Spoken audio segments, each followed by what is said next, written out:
Good afternoon, everybody, and welcome to our latest webinar. Today's a special one because we're actually launching the National Operation Hampshire app onto the platform, onto the solutions catalogue, and that's a piece of work that's been going on for a few months now, but is as a result of a real collaboration effort between the Oscar Kilo, College of Policing, the National Enabling Team, Police Digital Service, Agilisis and Microsoft. So thanks to everybody who's been involved in getting us there. Today we're going to be joined by our former Chief Constable Andy Rhodes, who's going to be telling us about the need for this priority and what's going to be on, and James West from Agilisis, who's been part of the development as we've been developing this over the last few months and part of the testing. So we'll get into that in a second and we'll take some details. So questions, interactivity, that's a really big part today, but we will be following this up with a workshop where we can get into more detail. So if you're not able to join us live and you're watching the recording and you want to get into more detail, ask the team questions, how do we actually implement this? You can see on screen there, you can scan that with your phone, your QR code will open a little form so you can register or type in that code. It will be on the website as well, and you can register to attend the workshop. It is a police only workshop to get more detail about what we're talking about today. So let's get into this. So Andy, first of all, so what is Operation Hampshire and what is the purpose of the app and the work we've been doing? Thanks, David. Really appreciate the opportunity to give a bit of background to this. And I remember about 7 years ago going to a Chiefs Council meeting, and Andy Marsh and the Federation were there, and it was actually in Hampshire, the meeting, and Operation Hampshire, the initiative to record assaults properly, was launched, and everyone agreed to it at the meeting. But as happens quite often in policing, not all forces actually did it properly. And so over the past few years, what we've seen is 2 or 3 forces really putting their shoulder behind it, and the Met settled the question set. Dave Brewster, who's going to talk later, led on this in the Met, and we started to see through some tragic events actually, and also a lot of engagement with the front line, that being assaulted was starting to become almost acceptable and normalised in terms of people's experience of frontline policing. So we took into the Oscar Kilo team the Operation Hampshire.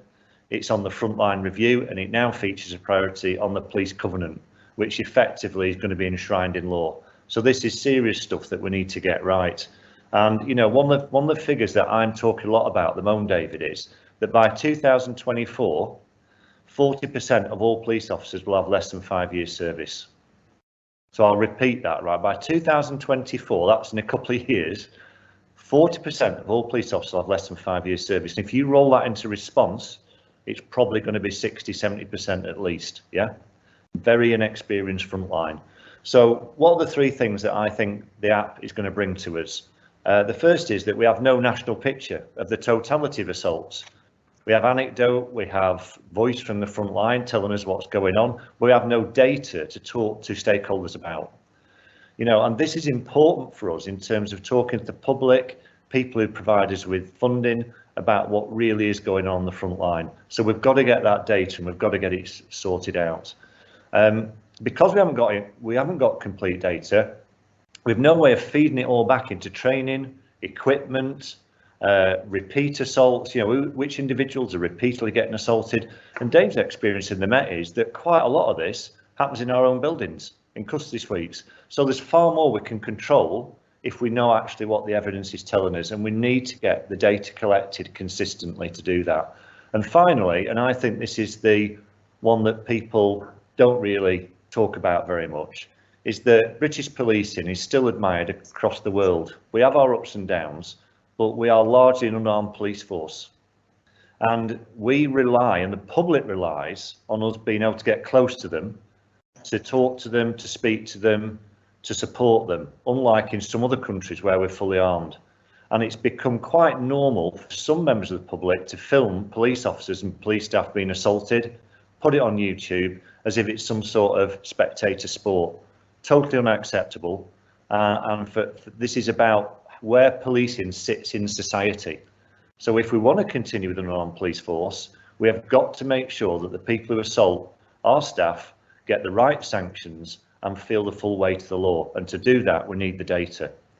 The app has been a fantastic solution. It's been fast, reliable, We're all rolling out 365 anyway. I know you're going to talk about that a bit more, but the key to this phase 1 of the app is it's quick, effective, efficient for a frontline supervisor at 3 o'clock in the morning to get it done. We know they're busy, we know that can put people off reporting assault, so it's got to be quick and fast and easy to do, and that's what we're trying to achieve with the app. So happy to take questions later, David, and hand over to the next speaker. Thanks, Andy. And I think that's one of the important points is this isn't an app for mobile devices that you'll find in the App Store or the marketplace. This is a power app that's been enabled because of the rollout of the 365 environment through the National Enabling Programme, and with the support of James and the team at Agilysys with support from Microsoft. So, James, where does Agilysys fit into this and how did you get involved? Yeah, so thank you, David. And I suppose really, as Chris is just starting to load up the app, we're really proud from an Agilysys perspective to have built this application alongside Oscar Kilo and several partners in the police space. We see a great opportunity to help support frontline policing and officers in this pivotal area. And I think really as well, it's probably just worthy of some special thanks to City of London Police, who actually piloted this in kind of beta testing for us to make sure it was all working well and flushed out a number of issues. But having spent 16 years myself as a police officer, this is something I'm incredibly passionate about. You know, police officers are assaulted far too frequently. We don't have any real significant data points locally, let alone nationally, as Andy's kind of alluded to and touched on. And we've tried in partnership effectively to build a logical and user-friendly, dare I say it, cop-proof solution. And I think what we would like to say is we acknowledge this is the starting point where we have plans to kind of continuously evolve this to capture death, serious injury, health and safety reporting, use of force, etc. As we go on in the future, because what we want to do is bring this holistic officer view together, but more importantly, make sure that those that are assaulted don't have to repeat the same information multiple times over as we go on. So, you know, the app brings together some great data points, local to national. You know, it's really intuitive to use, and you know, most importantly, I think it will help us as a service to have the access to the right kit and potentially even different training as we go forwards in the future using that. So I'll hand over to Chris, who's going to give sort of a 10-minute overview, high-level overview of the application, and please pop any questions in the chat as we go on. And we look forward to talking with the service a little bit more around this issue as we move forwards. Thanks, James. And as I bring Chris in, just a reminder, we will show you where the app is, and this is available already, and we'll show you that after the demonstration. So, Chris, hand over to yourself. Thanks very much, Dave. So just to begin, just want to say what a privilege it's been to work on a solution like this, you know, that's going to bring so much change to so many people. Yeah, really fantastic. So just to kind of go over the solution that we've built here, I'll go through it screen by screen, try not to spend too much time on screens which are kind of self-explanatory, and go through really the gist of reporting an incident, logging an assault and an injury. So first, open the app, presented here with the home screen. Gives you an introduction and the fact that there are over 37,000 assaults on police colleagues over the past year. Obviously, one of the many reasons why we want to, or the police want to obviously have this centralised reporting system.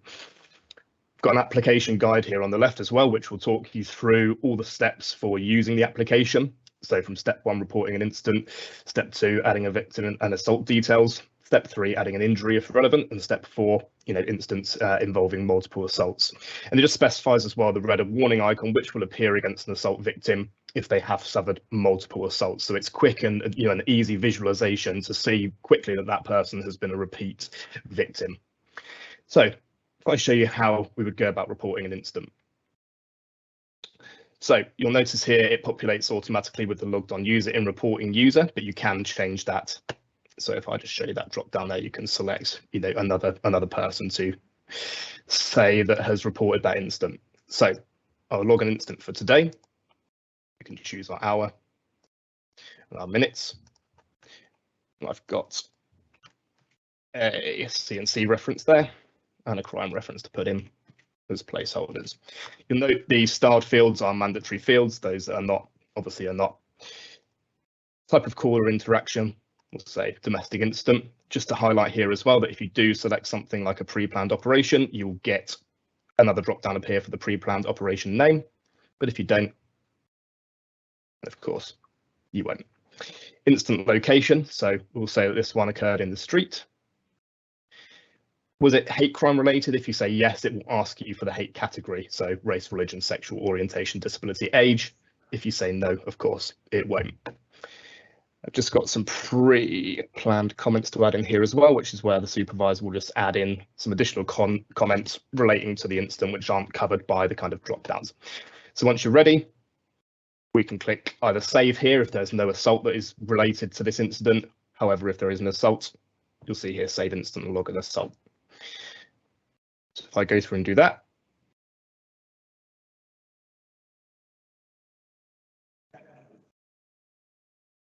It always takes an extra second when you're demoing. it's the curse of the curse of the demoer. But there we can see the incident has successfully saved, and we're then presented with the log and assault screen. So what we'll do here, you will search out the name of the victim. So this is kind of intuitive. So if I was to search my surname, it'll bring that out. If I was to search my first name, you'll see what will happen is it will bring out anybody with that name. Search the whole name. And we also get the email address as well, just in case there are, say, guest users in the tenants who share the same name as a regular officer. You can obviously distinguish by email, as that will be unique. So there we are. We see assault victim is populated with my name, and I will put in a supervisor's name as well, and that will populate there too. So victim service number, pop that in, ethnicity, gender, length of service, free text. This was recently added at the request of Dave Brewster, so we've now got victim occupation drop down as well. So I'll say special, neighbourhoods and community. Now, victim post wellbeing check, if you say no, you'll get a pop-up just to outline the importance of a post wellbeing check, all the points to consider. If obviously you say that has been carried out, then the pop-up won't appear. So assault method, I'm going to say here that it was an exposure to bodily fluid spitting and that it was the left eye. Did the victim report sick? No. Did they continue operational duty? Yes. And did it result in an injury? If you say yes, you get the opportunity to log an injury. If you say no, that will not appear, but we'll say yes so I can show you the whole process. And so there we are. So the assault is logged. You'll get the confirmation. If you do try and submit without with a mandatory field not populated, it will obviously not submit, and it will tell you why.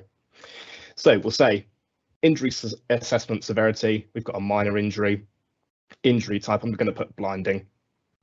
Body part injured. What we said, it was my left eye. And was there any medical treatment? Let's say yes, there was first aid. That's all done. We can save that. And there we are. So that's all done. And what we can do is we can return to the incident summary.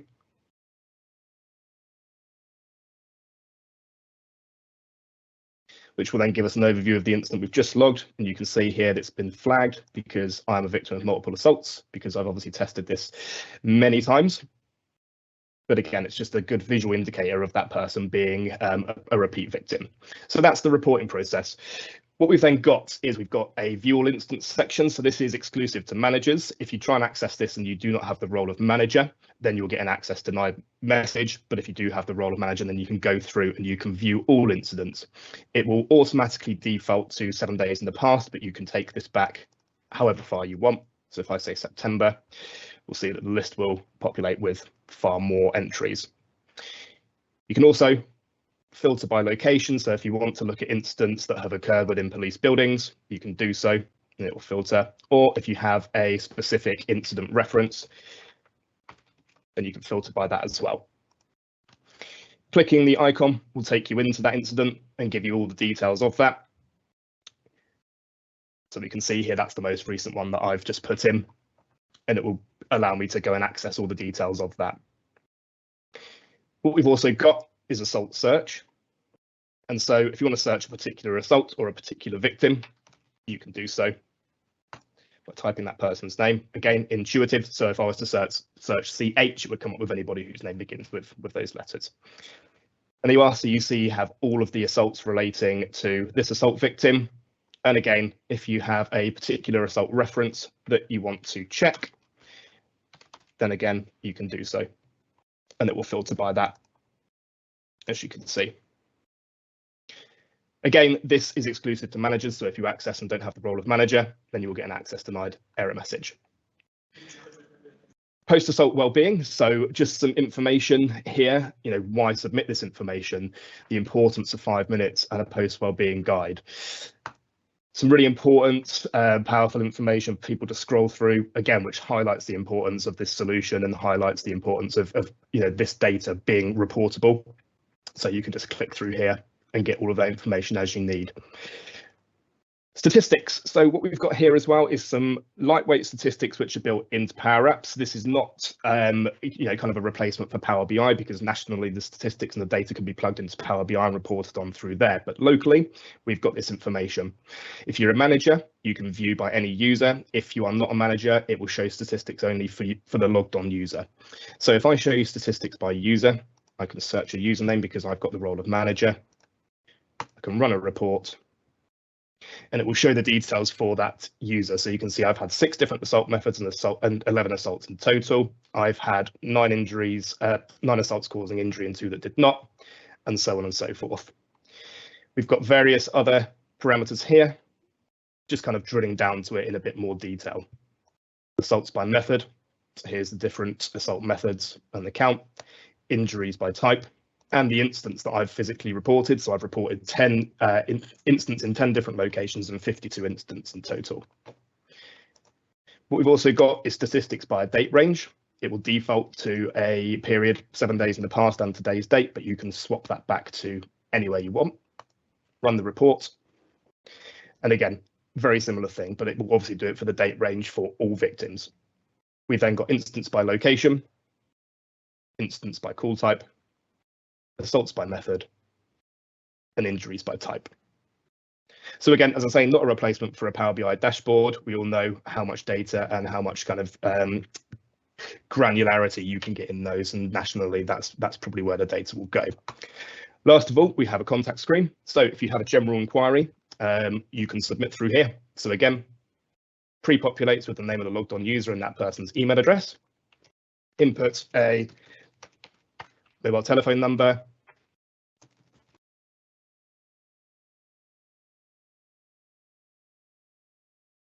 input your question and hit submit, and that will fire off to a central mailbox as defined by the force that has deployed the solution. They will be asked to define that email address on import of the solution. You can also send a generic quick email to Oscar Kilo, as well as visiting the social media pages as shown here. Just a last thing to show as well, which is an important thing for managers, which was built in recently, is an automation to send this email. So what this will do is every 24 hours, it will collate all of the incidents reported over the last 24 hours, and it will send them in an HTML table to wherever you want it to go, to a shared mailbox, supervisor, manager, wherever you like, again, defined on import of the solution. And it will highlight the incidents reported over the last 24 hours, the victim, their occupation, whether they're a repeat victim, the assault type, and details of any linked injuries. So that, in a nutshell, is the Operation Hampshire solution. So again, as I say, really proud to have worked on this, and thanks very much. Thanks, Chris, that's really good. So a couple of questions straight away. And I think this can go to James, who in the force will be filling in this app, first of all? So I think the current view from the service is that they would like supervisors to be filling this in to capture the needs of the officer at the time that's been assaulted. I say officer, could quite easily be a staff member or special constable, etc. as we're going through. But yeah, it's certainly a supervisor, and that could be any supervisor within the organisation as we move forward, Dave. And Andy, the data that this is collecting is at force level and stays at force level at the moment. That is a key part of it, isn't it? That we got the consistent level at each force. But what can we then do with that, because it's a force level only? Yeah, well, I think we have identified a lead force that's going to be prepared to hold all the data when we ask forces to submit Operation Hampshire data to a central point of contact. So the way that we're going to deal with that, David, is we're going to ask for, I think probably quarterly or maybe 6 monthly reports, and we can capture that nationally, start to analyse it and start to see the full picture. And what forces will then realise is that, you know, we'll if you're not using it and you're not collecting the data, and if you choose not to use the app, which, you know, I think some forces, for some reason, I can't think of a good reason actually, but if they do decide to do that, they're still going to have to send the data in. Are you with me? So yeah, we're trying to make it simple for people and cost effective, because this is free, phase one, and that's the way that we'll be doing it. So just on that point, Andy, it does mean that sometimes forces who've already got processes in place to report, to take officer incidents, will perhaps need to change their processes slightly at the front end to record it. But that doesn't mean anything has to change in terms of the way they respond, does it? Yeah, that's correct. Yeah, and you know, let's not forget this is a massively underreported issue. You know, we aren't, even from what we're doing now, seeing the true pictures. So I think it's going to be work in progress, that. And James, coming to yourself, one of the things we can do at the workshop is explore ways that they can then take that data further forward and explore opportunities to do more with it at a later stage, isn't there? Completely. So, I mean, you know, some may look at some of the graphics within the app and think, oh, they look a little bit basic, but we've tried to build everything utilising the free Microsoft 365 products that are available currently to the forces. You know, there is a planned roadmap with Oscar Kilo, PDS and things as we move forwards in this space. But the important bit is we start collating the data locally that helps inform that consistent national picture. Because there's great disparity, as Andy will probably share, across the forces, and in terms of what we need from what we need as a service moving forwards as well. Tom, if you could share your screen and we can show people where they can download, because it only needs one person in the force, in the tech team, to actually deploy this and make this available to the force. So, Tom, if you could screen share and show where the enabling centre and the solutions catalogue are. Yeah, absolutely. So let me just get my screen up. So the solution catalogue is available as part of the PDS enabling center. So you will have the link for that there. You have access through, and then you will find it underneath the solution section. And there's also the drop down, which would actually take you directly into the solution catalogue itself. We've got 26 apps in the catalogue now, covering a wide variety of different use cases, but the Oscar Kilo Op Hampshire app is here. Gives a brief description, and then the actual download link is here. So that will give you a zip file, which you need to expand, which will give you the documentation and the app solution itself. Within the documentation are all of the details on how you can deploy that within your own environment. Thanks, Tom. And when we have the workshop in a couple of weeks' time, there will be a section where we have a breakout room for tech teams to work out through any issues they've got around that. And of course, just with the enabling centre, it has changed colour and brand as we become the PDS enabling centre. So it's still all the same links that you were using before still gets you into that. So please do feel free to use that and download it, and we can pick up on that as we go forward. So Andy, if I can come back to yourself. What's your message and takeaway back to policing and the National Wellbeing leads and Operation Hampshire leads in force as a result of making this available today? Well, I think this is a massive turning point for us, David. We promised our staff we'd do this 7 years ago, and not everybody has. They're extremely busy, and we've tried to make this as fast and easy for them to do as we possibly can. But there's a collective responsibility on all of us to get this data right. Anecdote, you know, people's, social media footage only takes us so far. We need hard data to influence the stakeholders and educate, particularly people that we deal with in terms of funders, about what life on the front line is like. And let's not forget that some of these assaults are the thin end of the wedge. You know what I mean? Sometimes, you know, it becomes acceptable in an area with a group of people, or, you know, in society on social media, to do low-level assaults on police and film it while it's happening, and that leads to an escalation of violence against our people. So we've got to get this right. It is a Home Office, ministerial, MPCC and College of Policing top of the list priority. So it's for some people it will be additional work to get this pulled down out of the directory and docked in and get it out there, but I just urge everybody to really go above and beyond to get this up and running, David. And the reality is, of course, it will work on the forces of its full rollout. It's all tested, it's been assured, it works. The data is in our environment that's secure, and we can use it with confidence, knowing that thanks to the work we've done with City of London to test it. And, you know, when you look at back at the demonstration Chris gave us a few minutes ago, James, the way it's been designed for policing by policing. It's intuitive. It does ask you questions, but they're questions that matter. Completely, Dave, and I think the really important bit is it doesn't ask you unnecessary questions. So utilising the technology, officers will only see the fields that they're required to input, and actually what we know from across the service, you know, getting data quality right, getting the information that needs to go into these things is and can be a tough challenge. So for an officer at 2 o'clock in the morning only needing to see the fields that they actually need to complete, I think is a real win for the service as we move forward. And some people might find that the structured data doesn't feel as natural, but that's how the data will work and give us the value, isn't it, Andy? You know, we have to put some classifications. We don't just want a narrative.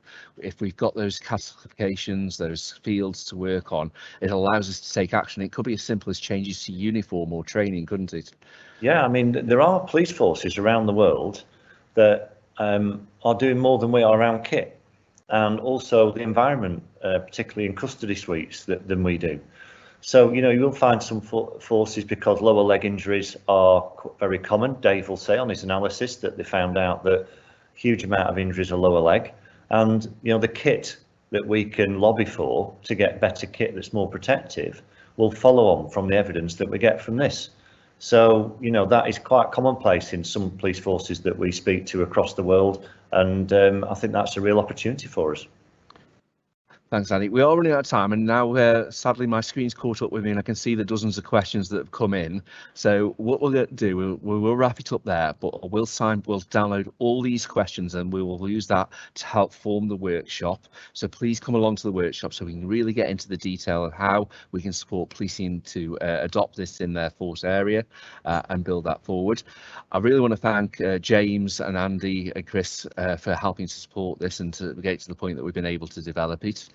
Next week's webinar is with Thames Valley Police and Hampshire Police, who are going to be sharing their work they've done around a power app in relation to hotspot patrols. So please do join us.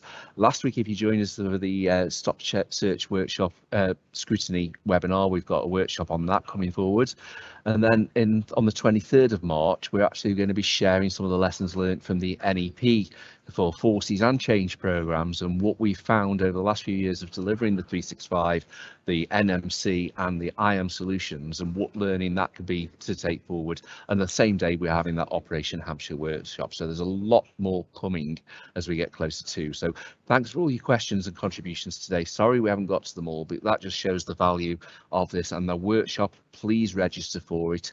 It'll be on screen. They'll post on the video recording the link so you can register that, and that'll be a far more interactive session where you can ask those questions. We can go into breakout rooms and to take those forward. So thanks for joining us again today. Hope to see you next week, and thanks a lot to Agilities, James, Microsoft, Oscar Kilo, Andy Rhodes and the College of Policing for all their support in getting to this position.